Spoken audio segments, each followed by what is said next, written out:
ప్రియమైన వాళ్ళారా, ప్రభువైన యేసుక్రీస్తు నామములో ఈ యొక్క ఉదయకాల సమయాన మీ అందరికీ నా యొక్క హృదయపూర్వక వందనాలు తెలుపుకుంటున్నాను. ఈ రోజంతా కూడా మీరు చేయబడే అన్ని విషయాల్లో దేవుని హస్తము మీకు తోడై ఉండి మీకు జయాన్ని కలుగజేయునుగాక.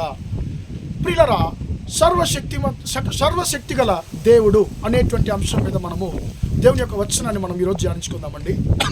ఆది కాండము 17వ అధ్యాయము 1వ వచనం ఇలా సెలవిస్తుంది. అబ్రాము 99 ఏళ్ల వాడైనప్పుడు యెహోవా ఆయనకు ప్రత్యక్షమై అంటున్నాడు, నేను సర్వశక్తి గల దేవుడను అనేటువంటి మాటను అబ్రహాముతో యెహోవా పలికేది మనం చదువుతున్నామండి. నువ్వు నాకు ముందుగా నడుచుచు నిందారహితుడవై ఉండుము అనేటువంటి మాటను మనం చదువుతున్నాం.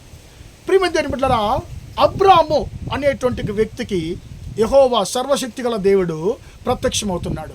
ప్రియమైన దేవుని బిడ్డలారా, అబ్రహాం అంటే మనకు తెలుసు, అంటే చాలా ఎక్కువగా విశ్వాసుల యొక్క తండ్రి అనేటువంటి మాటను మనం చాలా ఎక్కువగా ఉపయోగిస్తాం. ప్రియమైన దేవుని బిడ్డలారా, కానీ అబ్రాం అంటే అర్థం ఏంటి? అబ్రాం అంటే అర్థం ఏంటి? లోకపు వెలుగులో నడుచువాడు. లోకపు వెలుగులో నడుచువాడు అని అర్థం అండి. ఎందుకు ఈ పేరు ఎవరు పెట్టారు ఆయనకి అంటే, మెసొపొతేమియా దేశస్థుడైనటువంటి తేరహు, అబ్రాం యొక్క తండ్రి అయినటువంటి తేరహు సీన్ అనేటువంటి చంద్రదేవతను నమస్కరించేటువంటి ఒక వ్యక్తి. ప్రియమైన దేవుని బిడ్డలారా, ఆ యొక్క వారు ఏం నమ్మారంటే, ఈ లోకానికంతా కూడా రాత్రిలో చీకటిలో వెలుగునిచ్చేది ఏదంటే చంద్రుడు. కాబట్టి నా యొక్క కుమారుడు ఈ యొక్క లోకానికే వెలుగునిచ్చేటువంటి చంద్రుని యొక్క వెలుగులో నడిచేవాడు అనేటువంటి అర్థముతో అబ్రాము అని పేరు పెట్టారండి. అంటే అర్థం ఏంటి? లోకపు వెలుగులో నడుచువాడు, లోకానికే వెలుగు చూపించేటువంటి చంద్రుని యొక్క వెలుగులో నడుచువాడు అనేటువంటి అర్థముతో అబ్రాము అని పేరు పెట్టారండి. ఇప్పుడు లోకపు వెలుగులో, లోకము చూపించేటువంటి వెలుగులో నడుస్తున్నటువంటి ఒక వ్యక్తికి జీవము గల దేవుడు, సర్వశక్తి గల దేవుడు ప్రత్యక్షమవుతున్నాడు. అయ్యా, నీ తండ్రి ఇంటిని విడిచిపెట్టి నేను చూపించే దేశానికి వెళ్ళు అంటున్నాడు. అబ్రాము వేరే ఏది ఆలోచించలేదు. ఈయన నాతో మాట్లాడుతున్నాడు కాబట్టి ఈయన జీవము గల దేవుడు, ఈయన మాట్లాడే దేవుడు అనేటువంటి దాన్ని అబ్రాం నమ్మాడు. తండ్రి ఇంటిని వదిలిపెట్టి బయలుదేరి వెళ్ళాడు. కొన్ని సంవత్సరాలు అవుతుంది, ఆయన జీవితంలో ఏం మార్పు లేదు, ఆయన ఆశించింది ఏం జరగలేదు. ఇప్పుడు 99 సంవత్సరాలు అయినప్పుడు అబ్రాముకి దేవుడు ప్రత్యక్షమవుతున్నాడు. యెహోవా, అయ్యా, నేను సర్వశక్తి గల దేవుడను, నువ్వు నాకు ముందుగా నడుచుచు నిందారహితుడవై ఉండము అంటున్నాడండి.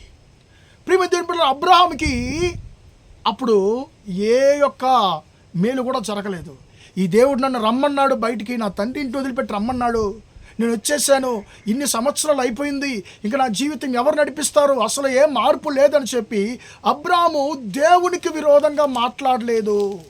దేవుని యొక్క క్రియల కొరకు కనిపెట్టుకుని ఉన్నాడు, వేచి ఉన్నాడు, ఎదురు చూస్తున్నాడు. అలాంటి సందర్భంలో యెహోవా అబ్రాహాముతో మాట్లాడుతున్నాడు. అబ్రాము, నేను సర్వశక్తి గల దేవుడనయ్యా. అంటే అర్థం ఏంటి? నేను సకల ఆశీర్వాదాలు గల దేవుడను. నా దగ్గర అన్ని విధాలైనటువంటి ఆశీర్వాదాలు ఉన్నాయి, నీకు కావలసినటువంటి అన్ని విధమైనటువంటి ఆశీర్వాదాలు నా యొద్ద ఉన్నాయి అని అర్థంతో దేవుడు మాట్లాడుతున్నాడు. ప్రియమైన దేవుని బిడ్డలారా, ఇప్పుడు అబ్రాము లోకపు వెలుగులో నడిచేటువంటి ఒక వ్యక్తిని అబ్రహాముగా దేవుడు మార్చాడు. అంటే విశ్వాసుల తండ్రి అని మనం అంటున్నామండి. కానీ వాస్తవాన్ని చెప్పాలంటే కరెక్ట్గా మాట హెబ్రీ బైబిల్లో ఎలా ఉందంటే గర్భాల తండ్రి. అబ్రహాం అంటే ఏంటి? గర్భాల తండ్రి. అబ్రహాం అంటే ఏంటి? లోకపు వెలుగులో నడుచువాడు. అబ్రహాం అంటే గర్భాల తండ్రి. ఆ యొక్క గర్భంలో ఒక కుమారుడే, ఒక బిడ్డే పుట్టలేదు, కానీ దేవుడు ఎలాంటి పేరు ఇస్తున్నాడు అండి? ఆయనకు గర్భాల తండ్రి అని ఇస్తున్నాడు, పేరు మారుస్తున్నాడు. ప్రియమైన దేవుని బిడ్డలారా, ఒక్క బిడ్డను కూడా కనని ఒక వ్యక్తి గర్భాల తండ్రి అని చెప్పి దేవుడు ఆయన్ని పిలవడం మొదలుపెట్టాడు. ప్రియమైన దేవుని బిడ్డలారా, ఏం జరిగింది? ఒక్క కుమారుని కూడా కన్నటువంటి సారమ్మ, ప్రియమైన దేవుని బిడ్డలారా, దేవుడు అంటున్నాడు, నీ భార్య అయినటువంటి సారా ద్వారా నేను జాతులను నేను కలుగు చేయబోతున్నాను, రాజులు ఆమె ద్వారా పుడతారని చెప్పి దేవుడు అంటున్నాడు. ప్రియమైన, అది మాత్రం కాదు, ఆయనతో దేవుడు నిబంధన చేస్తున్నాడు.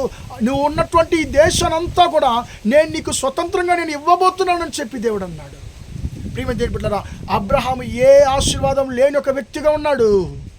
కానీ ప్రియమైన దేవుని బిడ్డలారా, సర్వశక్తిగల దేవుని యొక్క మాటలను మీద ఆయన ఆధారపడ్డాడు కాబట్టి, సర్వశక్తిగల దేవుని మాటను ఆయన నమ్మాడు కాబట్టి దేవుడు అంటున్నాడు, అయ్యా నేను సర్వశక్తిగల దేవుడను, అన్ని ఆశీర్వాదాలు, నీకు కావాల్సినటువంటి అన్ని ఆశీర్వాదాలు కల దేవుడను, నిన్ను అన్ని విధాల్లో నేను దీవించబోతున్నానని చెప్పి దేవుడు అబ్రామ్తో మాట్లాడాడు. ప్రియమైన దేవుని బిడ్డలారా, ఈ యొక్క ఉదయకాల సమయంలో అబ్రామ్తో మాట్లాడినటువంటి ఆ దేవుడు నీతో మాట్లాడుతున్నాడు. నా కుమారుడు, నా కుమార్తె, నేను సర్వశక్తిగల దేవుడను, నీకు కావలసినటువంటి అన్ని ఆశీర్వాదాలు నా దగ్గర ఉన్నాయి, నేను అన్ని విధాల్లో నిన్ను ఆశీర్వదిస్తాను. అయ్యో నేను యేసుని నమ్ముకున్నాను, నేను అన్నింటిని వదిలిపెట్టి వచ్చేసాను, నా జీవితంలో ఏం మార్పు లేదని చెప్పి బాధపడుతున్నావా? బాధపడద్దు. నువ్వు ఆరాధించేటువంటి దేవుడు సర్వశక్తి గల దేవుడు. ఆయన అన్ని విధాల్లో నిన్ను ఆశీర్వదించగలడు. అబ్రహాం అన్నిటిని వదిలిపెట్టి వచ్చాడండి, కానీ ఆయన సిగ్గుపడలేదు. కొద్ది రోజులు ఆయన జీవితం ఏమీ లేని పరిస్థితులను కొనసాగింది, కానీ దేవుడు అబ్రహాం నమ్మినటువంటి దేవుడు ఆయన వదిలిపెట్టలేదు. ఆయన ఆశీర్వదించాడు, గర్భాల తండ్రిగా అబ్రహాముగా మార్చాడు. ఏ ఆశీర్వాదాన్ని ఆయనకి కుదువంచలేదు. సంతృప్తిగా అబ్రహాంను ఆశీర్వదించాడు. అబ్రహాంను ఆశీర్వదించిన దేవుడు నిన్ను కూడా ఆయన దీవించగలడానికి ఆయన సమర్థుడిగా ఉన్నాడు. ఆయన అంటున్నాడు, నేను సర్వశక్తి గల దేవుడను, నేను సర్వశక్తి గల దేవుడను, నిన్ను అన్ని విధాల్లో నేను దీవించబోతున్నాను. నా మాటను నమ్మావు కాబట్టి, నా వాక్యం మీద ఆధారపడ్డావు కాబట్టి నేను సిగ్గుపరచనని చెప్పి దేవుడు అంటున్నాడు.